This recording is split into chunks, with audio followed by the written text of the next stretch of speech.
उसके रोज हुजूर सजदा रेज़ हूँ।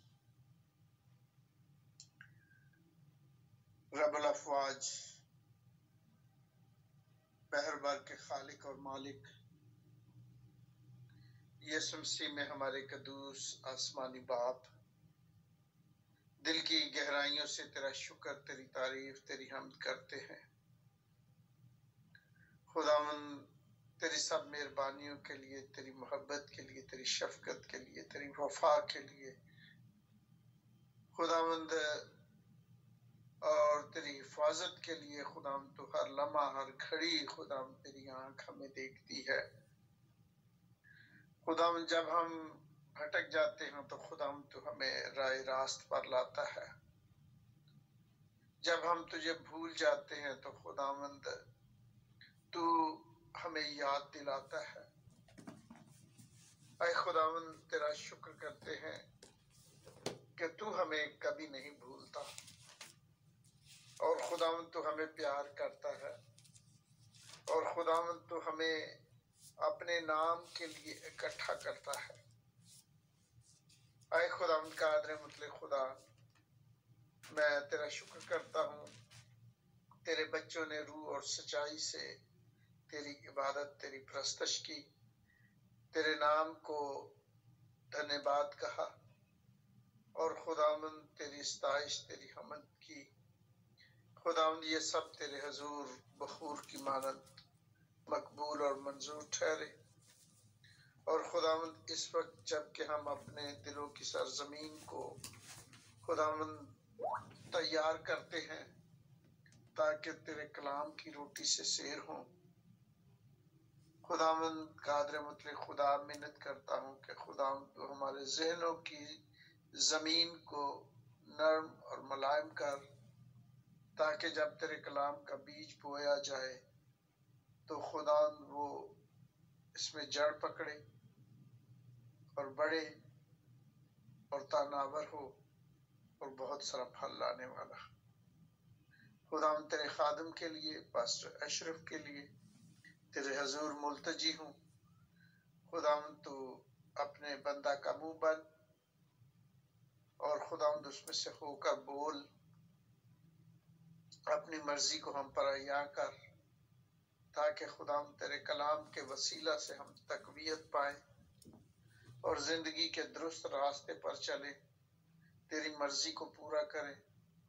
और खुदावंद, हर लम्हा, हर घड़ी खुदावंद तेरे कलाम को याद रखते हुए अबलीस की नापाक कुव्वतों पर गालिब आए, ताकि तेरे यीशु नाम को इज्जत, जलाल, बुजुर्गी मिले और हमें रूहानी तकवीयत मिले, ताकि हम खुदावंद तुझ में बढ़ते और कुव्वत पाते चले जाएं। खुदावंद, तो अपने बंदा को साथ हो, सर से लेकर पांव तक खुदावंद तो अपने पाक मसा में ले, और खुदावंद अपनी कुदरत और अपने जलाल और अपने नाम के लिए अपने बंदा को कसरत से इस्तेमाल कर। ये सब कुछ यीशु मसीह के प्यारे कदूस जलाली नाम में मांगता हूँ, सुन और रहम और बख्श दे। आमीन। आमीन। खुदावन का शुक्र हो, खुदावन का नाम मुबारक हो। अब मैं इज्जत और एहतराम के साथ पास्टर अशरफ याकूब को वेलकम करती हूँ। आप आएँ और अपनी इस खूबसूरत खिदमत को खुदावन की रहनुमाई में रहकर सरंजाम दीजिए। Welcome pastor Ashraf Yaqoob. Thank you very much क्यूरिया। आप को खुदा लंबी ज़िंदगी दे, और जिस तरह आप खुदा के काम में बढ़ चढ़ कर हिस्सा लेते हैं, खुदावंद आपको बरकत से नवाजे। एक बार फिर आप सबकी खिदमत में सलाम, और खुदावंद यीशु मसीह के बाबरकत, पुरफजल और नजात बख्श नाम में आप सबकी सलामती हो। आइए आज हम इफसस की कलीसिया को जो पैगाम दिया गया उसके बारे थोड़ा सा सोचते हैं, तबादला ख्याल करते हैं, और जो आपके सवाल होंगे वो आप लिखते जाएं, ताकि हम उसका आखिर में बेहतर तौर पर जवाब दे सकें। कलाम मुक़द्दस में मकाशवा उसके दूसरा बाब, यहाँ से हम शुरू करेंगे, और उसकी पहली आयत से लेके 7 आयत तक, 8 आयत तक, शायद 7-8 है, यानी हाँ 7 आयत तक, और उसके बाद स्मरना की कलीसिया। यहाँ पर लिखा है, पहले तो आपको इफिसस का थोड़ा सा मैं बताता हूँ, उसके बाद हम देखते हैं। इफिसस की कलीसिया जो है, आपको पता है, आपने इफिसियों का खत देखा है, वो उसी कलीसिया को लिखा गया जिसके बारे आज हम गौर करने जा रहे हैं। और ये यूहन्ना के दौर की कलीसिया थी, यूहन्ना इसका पास बन रहा, और उसी कलीसिया को वो खत लिख रहा है। किस तरह के हालात थे हम जानते हैं कि कलीसिया यहाँ पर बहुत मजबूत कलीसिया थी। अब 52 में ये इफिसियों की कलीसिया को खत लिखा गया, और 52 से 64 तक ये बहुत मजबूत कलीसिया थी। उन्होंने खुदा के काम को बड़ी मजबूती से किया, बड़े दिल लगा कर किया, और फिर जो काम करते थे, वो जो गलत टीचिंग थी उसको भी उन्होंने बहुत अच्छी तरह संभाला। और जब हम इसके बारे सोचते हैं तो हमें पता चलता है कि ये पौलुस रसूल ने इस कलीसिया को दरियाफ्त किया। ये बहुत बड़ा शहर था, एक वक्त ऐसा था कि ये रूमी हुकूमत का हेडक्वार्टर हुआ करता था, दारुल खिलाफा। और यहाँ से पौलुस रसूल दूसरी कलीसियों को मुनज़्ज़म करता था। जितना वक्त पौलुस रसूल ने इस कलीसिया के साथ गुजारा, किसी और कलीसिया के साथ नहीं गुजारा। ये रसूलों की इब्तदाई कलीसिया थी, जिसमें यूहन्ना और दूसरे लोगों ने, शागिर्दों ने काम किया। इसलिए ये कलीसिया बड़ी मजबूत कलीसिया थी। आपको पता है कि जब 70 ईस्वी में 68 AD में, यानी कि मसीही लोगों ने यरूशलेम को छोड़ दिया, तो वो हेडक्वार्टर जो है वो ख़त्म कर दिया गया। मसीहत का हेडक्वार्टर जो था वो यरूशलेम था, फिर ये इसको ख़त्म कर दिया गया और इफिसस की तरफ लोग जो हैं वो भागे। हम देखते हैं कि ये कलीसिया 31 AD में कायम हुई, यीशु मसीह की वफ़ात के बाद, और इसका यानी दौरानिया जो है 52 में ये कायम हुई, और इसका दौरानिया जो है ना वो 31 से लेके 100 सदी तक चलता है। जहाँ पर आप क्या देखते हैं, पहली बात, इफिसस की कलीसिया के फरिश्ते को ये लिख, जो अपने दाएं हाथ में 7 सितारे लिए हुए है और सोने के चिराग दानों में फिरता है, वो ये फरमाता है। आपने ये अल्फाज पहले भी सुने कि जो अपने दाएं हाथ में 7 सितारे लिए हुए है और सोने के 7 चिराग दानों में फिरता है। यहाँ पर यीशु मसीह अपना तारफ करवाता है। सबसे पहले अगर आप कलीसियों को पैगामात को देखें तो आपको पता चलता है कि हर कलीसिया के लिए यीशु मसीह अपना तारफ पेश करता है पहले, और वो क्या कहता है, जो अपने दाहिने हाथ में सितारे लिए हुए हैं। सितारों से मुराद क्या है? 20वीं आयत, पहले बाब की 20वीं आयत। सितारे तो 7 कलीसियों के फरिश्ते हैं, तो वो क्या है, उसके दाएं हाथ में सितारे हैं। दैट मीन कि कलीसियाई रहनुमाओं को उसने अपने हाथ में रखा हुआ है। हम बास का सोचते हैं कि कलीसिया के रहनुमा जो हैं वो शायद बदअखलाकी से काम करते हैं, बुरी आदत उनमें पाई जाती है, शराब पीते हैं ये। लेकिन खुदा क्या कहता है? अगर कोई खुदा की कलीसिया, खुदा के अहकामात को मानने वाली कलीसिया है, तो उसका पासवान उसका कुछ नहीं बिगाड़ सकता, क्योंकि वो खुदा को मानती है। और फिर खुदा कहता है कि वो क्या है, मेरे हाथ में है, 7 चिरागों के दरमियान फिरता है, वो उन 7 कलीसियों के दरमियान रहता है। सबसे पहले खुदावंद यीशु मसीह ने उन्हें ये बताया कि देखे, मेरे हाथ में तुमने पनाह ली हुई है, मैं तुम्हारा मददगार हूँ, और फिर मैं हमेशा तुम्हारे साथ हूं। खुदा अपनी कलीसिया के साथ रहता है। That's the message. इफिसस की कलीसिया को वो ये पैगाम दे रहा है, लेकिन ये मेरे और आपके लिए है। वो कहते हैं चिराग दानों में फिरता है, इधर उधर नहीं, चिराग दानों में। और चिराग दानों को आपकी पहली 20वीं आयत में बताया, और 7 चिराग दान कलीसियाएं हैं। तो इससे हमें पता चलता है कि खुदा कलीसिया के अंदर है। फिर वो दूसरी बात करता है, मैं तेरे काम को जानता हूं।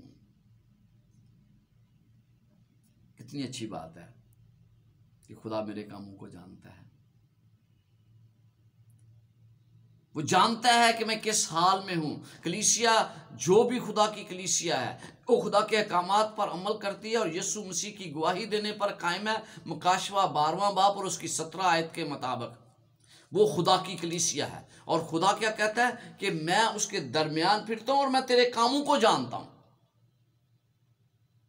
हमारे साथ कुछ भी हो, हमारे साथ कुछ भी हो, हमें यह तसल्ली होती है कि खुदा हमें जानता है। वो जानता है कि मेरे काम क्या हैं, वो जानता है कि मैं क्या किन हालात में हूं, और फिर वो मुझे इस्तेमाल करता है।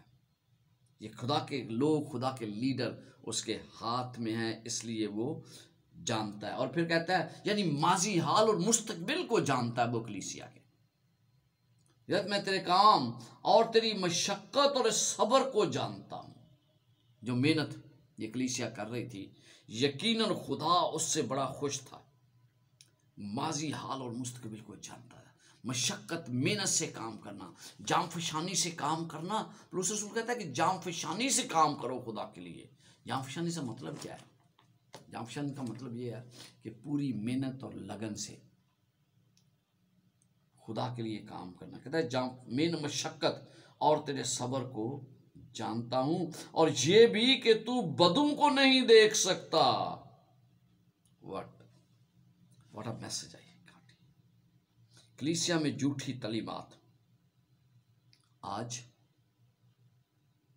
भी पाई जाती है, और उनके लिए पैगाम क्या था कि तू बदों को नहीं देख सकता।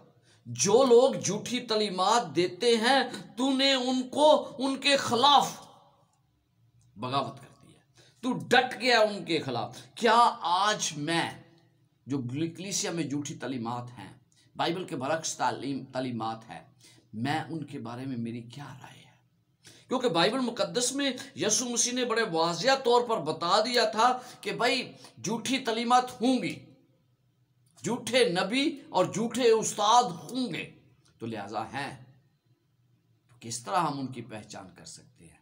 हम उनकी पहचान जिस तरह इफिसस की कलीसिया करती है, उसी तरह मुझे और आपको करना है।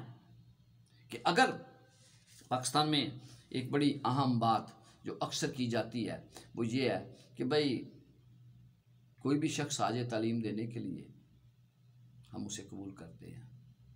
नहीं, वो खुदा का कलाम ही सुनाने आ रहा है। लेकिन क्या कभी मैंने सोचा है कि शायद वो झूठी तालीम दे रहा हो? कहता है बदों को नहीं दे सकता, और जो अपने आप को रसूल कहते हैं और है नहीं, तो उनको आजमा कर झूठा पाया।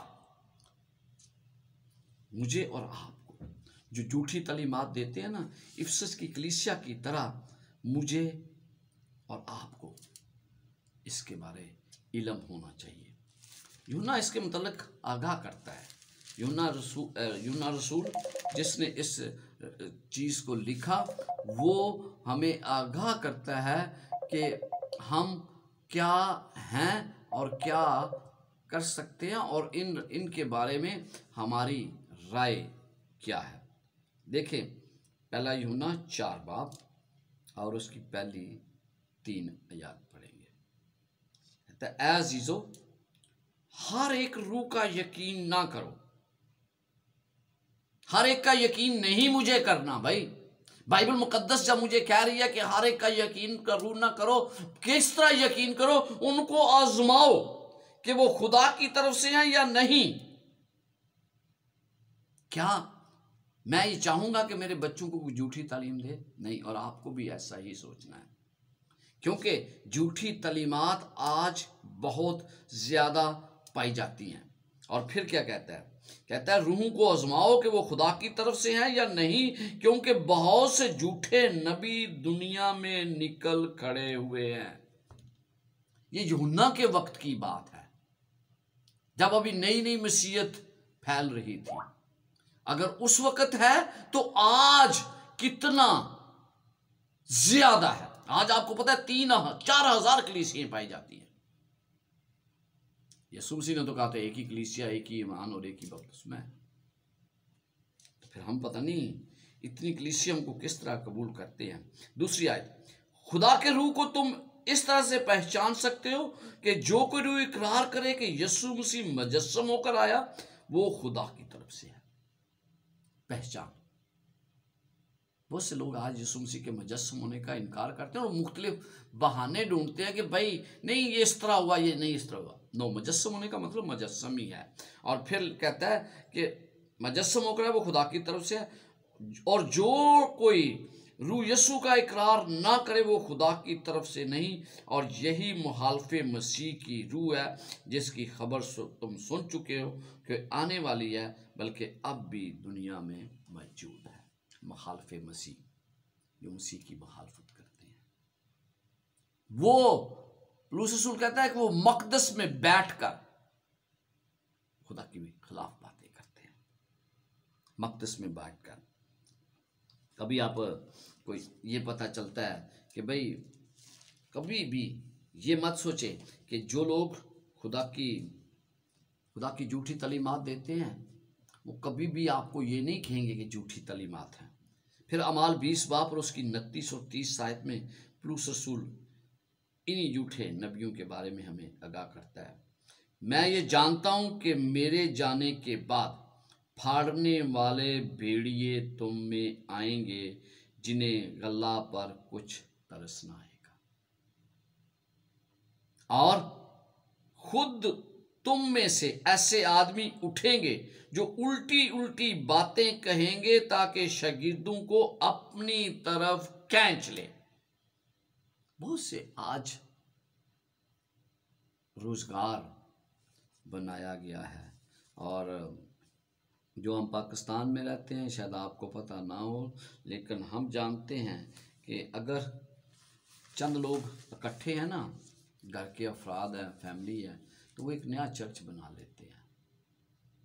अब ये देखें जहाँ पे क्रिश्चियन ज़्यादा रहते हैं, आपको पता चलेगा कि हर तरफ संडे के रोज़ जगह जगह चर्च लगे हैं। क्या इतनी चर्चेस की ज़रूरत है? लेकिन क्योंकि वो एक रोज़गार है इसलिए कहता है सब बातों को आजमाओ, जो अच्छी हो उसे पकड़े रहो, हर किस्म की बदी से बचे रहो। हर बात को आजमाना ज़रूरी है। अगर कोई इस बाइबल के मुताबिक कलाम नहीं करता जो बाइबल में लिखा है, तो फिर वो कभी भी खुदा के उस फरमान को नहीं मानता, या वो खुदा का सच्चा शागिर्द नहीं हो सकता। दूसरा, पतरस हमें और आगाह करता है झूठे नबियों के बारे में। लेकिन ये इफिसस की कलीसिया बड़ी मजबूत कलीसिया थी। उसने जो अपने आप को रसूल कहते हैं और झूठे हैं, तूने उनको कहा कि तू झूठा है। खुदावंद को आज ऐसे लोगों की ज़रूरत है। खुदावंद ऐसे लोगों की तलाश में है जो हक के लिए और सच्चाई के लिए खड़े हो जाएं, बिल्कुल इसी कलीसिया की तरह।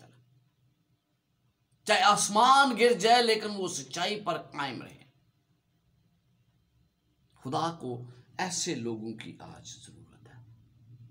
पतरस रसूल झूठे नबियों के बारे में कहता है, झूठे उस्तादों के बारे में, और जिस तरह उस उम्मत में झूठे नबी भी थे, उसी तरह तुम में भी झूठे उस्ताद होंगे जो पशीदा तौर पर हलाक करने वाली बिदतें निकालेंगे और उस मालिक का इनकार करेंगे जिसने उन्हें मोल लिया था, और अपने आप को जल्द हलाकत में डालेंगे, और बतेरे उनकी शोहत परस्ती की पैरवी करेंगे जिनके स्वभाव से राहक की बदनामी होगी, और वो लालच, ये तमाम बातें उन लोगों में होंगी। अब जब हम इसकी तरफ दोबारा आते हैं तो ये कहता है कि रसूल कहते हैं, है नहीं तूने उनको आजमा कर झूठा पाया, और तू सब्र करता है और मेरे नाम की खातिर मुसीबत उठाते उठाते थका नहीं। क्या खुदावंद मेरे लिए अल्फाज कह सकता है कि भाई तूने बहुत मुसीबत उठाई है, इसलिए तू मुसीबत उठाते उठाते थका नहीं।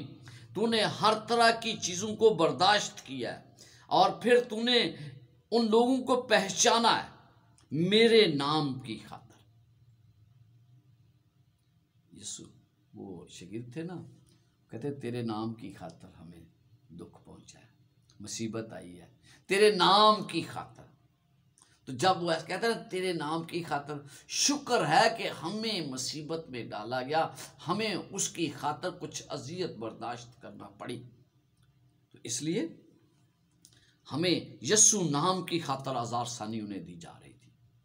रूमी हुकूमत उन्हें अजीजतों में मुब्तला कर रही थी। ईमान को उन्होंने बड़ी मजबूती से थामे रखा, इन मुसीबतों की परवाह नहीं की। इसलिए खुदा इस कलीसिया को कहता है कि उठाते थके थकाने।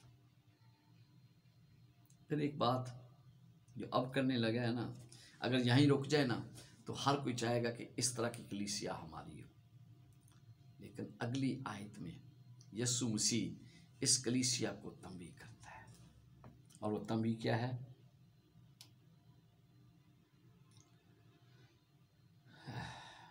मगर मुझको तुझसे ये शिकायत है कि तूने अपनी पहली सी मोहब्बत छोड़ दी।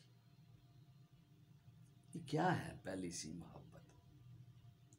अक्सर हम देखते हैं जब लोगों का, आपकी ज़िंदगी में शायद ऐसा मौका आया हो जब आप खुदा के लिए बहुत कुछ करना चाहते हो, आपने खुदा के लिए अपनी जान की फिदिया देने का भी ऐलान किया हो सकता है कि आपके अंदर जब आपने बपतिस्मा लिया है तो आपकी रूहानियत जो है वो बड़े ऊंचे लेवल पर है, लेकिन कई दफ़ा वक्त के गुजरने के साथ साथ वो मोहब्बत ठंडी पड़ जाती है, खुदा के साथ लगाव जो है वो खत्म हो जाता है। और यही वो कह रहा है कलीसिया से, कह रहा है कि तुमने बहुत मेहनत की है, मशक्कत की है, लेकिन तुमने पहली सी मोहब्बत को फरामोश कर दिया, भूल गए हो। क्या मैंने यीशु मसीह को बुला दिया है?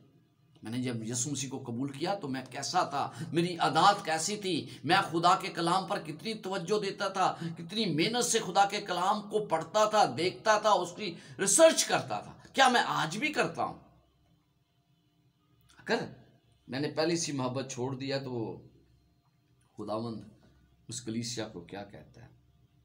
बस ख्याल करके तू कहां से गिरा है और तौबा करके पहले की तरह काम कर। अगर तू तौबा ना करेगा तो मैं तेरे पास आकर तेरे चिरागदान को उसकी जगह से हटा दूंगा।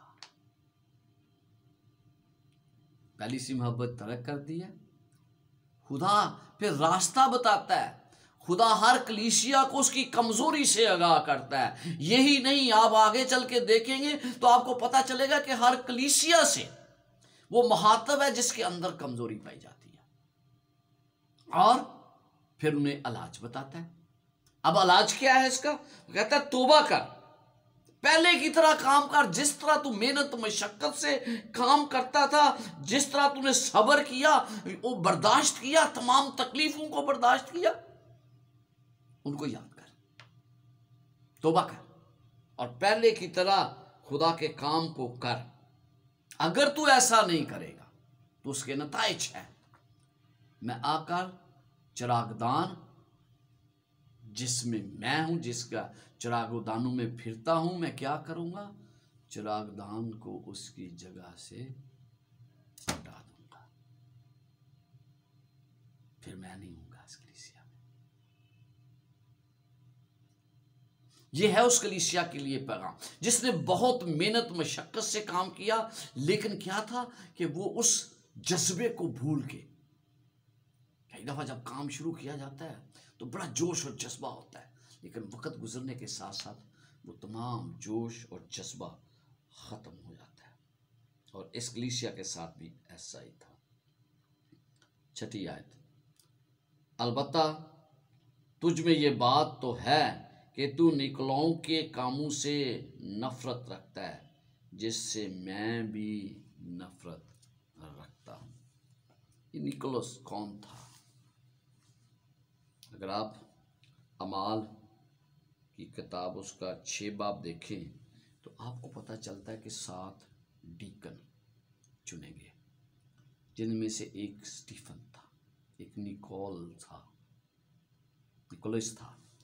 उस डीकन के बारे में कहा जाता है, देखिए यहाँ पर खुदावंद कहता है कि आई हेट दैट चर्च, मुझे उससे नफरत है, उस तालीम से। तो क्या वो तालीम थी भाई जिससे खुदा को नफरत थी? तो हम जब इसको पढ़ते हैं ना, तो यहां पर एक लफ्ज है निकोस। निकोस का मतलब यह है कि किसी को फतह करना। निकोलोस का क्या मतलब है? लोग, यानी लोगों को फतह करना। तो जब उसको देखता है कि खुदा इससे नफरत करता है, खुदा को शायद उन लोगों से नफरत नहीं, उसके कामों से नफरत है। तो निकोलस जो है, ये कौन लोग हैं? ग्नास्टिकिज्म एक लफ्ज शायद आपने सुना, ये उसकी एक किस्म है। और फिर आप अगर परगमन की कलीसिया में देखें ना, तो ये लफ्ज जो है बाइबल में सिर्फ 2 बार इस्तेमाल हुआ है। और जब हम बाइबल की में देखते हैं उसकी 15वीं आयत, बल्कि इसी बाब की 14वीं आयत देखते हैं, लेकिन मुझे चंद बातों की तुझसे शिकायत है, इसलिए कि तेरे यहाँ बाज लोग बलाम की तलीम मानने वाले हैं, जिसने बलक को बनी इसराइल के साथ ठोकर खिलाने वाली चीज रखने की तालीम दी, यानी ये कि वो बुतों की कुर्बानियां खाएं और हरामकारी करें। चुनाचे तेरे यहाँ भी बाज लोग इसी तरह नकीलियों की तालीम के मानने वाले हैं। तो यहाँ पर 2 दफा इसका लफ्ज का इस्तेमाल हुआ है। और जब हम बलाम की मिसाल को देखते हैं तो हमें पता चल जाता है कि हकीकत में वो तालीम क्या थी। अगर आप देखना चाहते हैं तो ये गिनती की किताब, उसका 25 बाब, उसकी पहली चंद आयत में पढ़ूंगा तो आपको पता चल जाएगा कि बलाम ने क्या तालीम दी थी।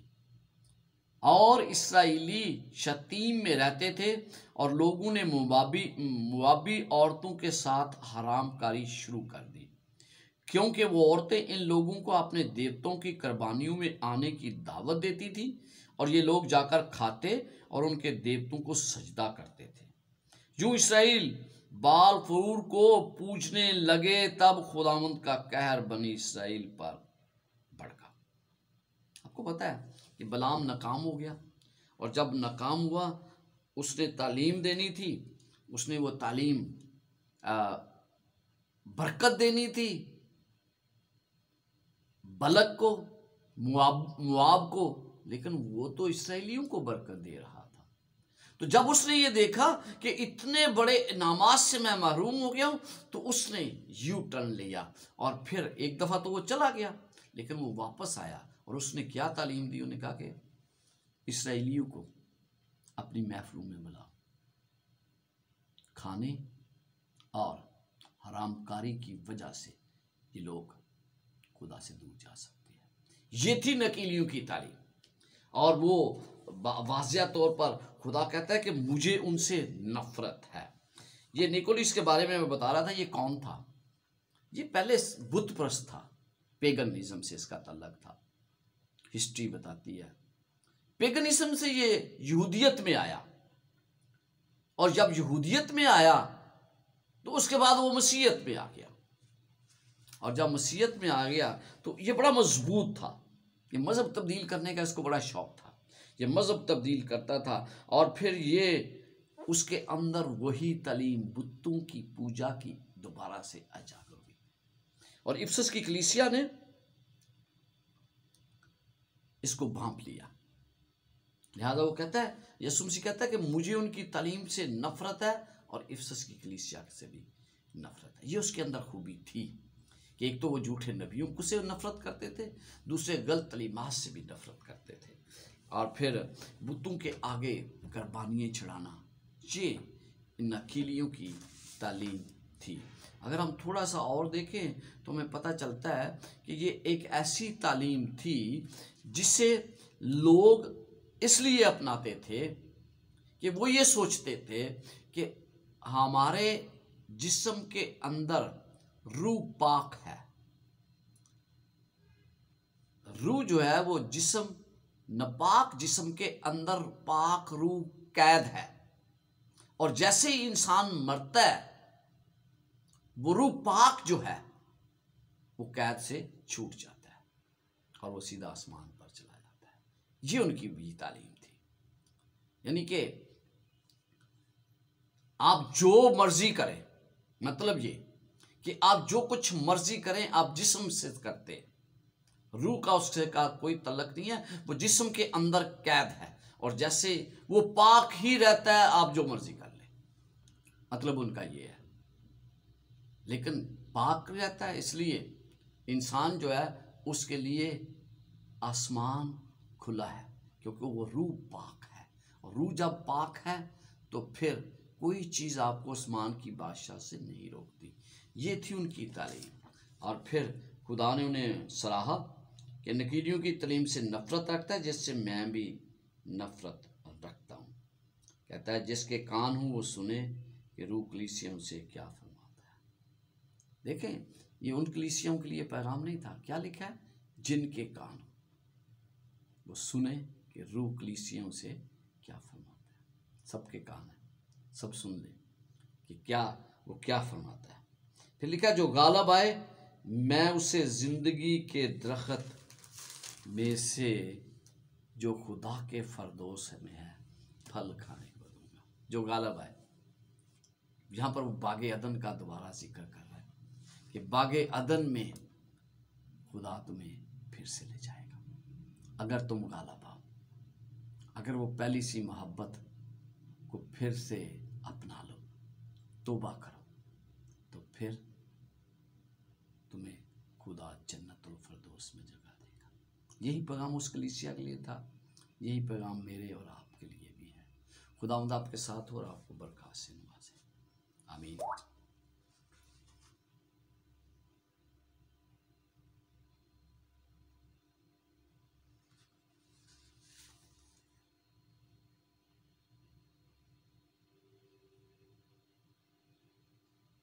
जी क्यूरिया बेटा।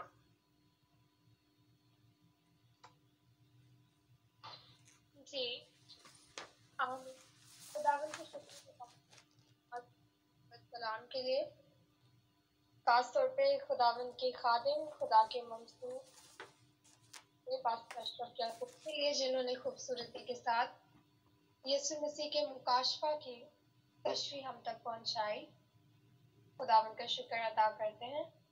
मैं सर साबिर मसीह से रिक्वेस्ट करती हूँ कि अगर आप अवेलेबल हैं तो आप कलाम की शुक्रगुजारी की दुआ में रहनुमाई कीजिएगा।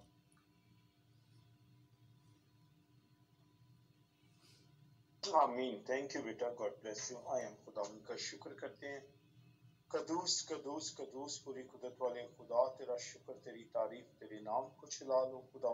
मुबारक कहते हैं आज की इस खूबसूरत कलाम के लिए और तेरे खादम पास्टर शफीकुल साहब के लिए खुदावन तेरा शुक्र करते हैं। आज जो कलाम का बीज बोया गया हमारी जिंदगी में 30 गुना 60 गुना बल्कि 100 गुना फल, और ना सिर्फ हम सुनने वाले हों बल्कि इस कलाम पर अमल करने वाले, क्योंकि तेरा कलाम जिंदगी देता है, बरकत देता है, जुए तोड़ता है, बंधन तोड़ता है, ये बन बन गुदे गुदे से गुजरता है, जिंदगियां बदलता है। बाप तेरा शुक्र है, बाप तेरा शुक्र है, बाप तेरा शुक्र। खुदावंद यीशु जी पास्टर जी के लिए रूपा का मसा बरकत और जोर चढ़ते, और ज्यादा उन्हें हिकमत और दिनाई दे, उनकी खिदमत की हदूद को बढ़ा, ताकि और ज्यादा वो कलाम की बशारत से बहुत से खानदानों को यीशु की तालीम दे, ताकि वो दाएं और बाएं ना मुड़े बल्कि कलाम के मुताबिक जिंदगी गुजारें, ताकि बरकत पा सकें। ऐ बाप तेरा शुक्र, आज के कलाम के वसीले हाजिर जमात को बरकत दे, छोटी बेटी को बरकत दे जो कहानत की खिदमत करें। खुदा एक बार फिर तेरा शुक्र करते हैं यीशु के नाम से, आमीन। आमीन।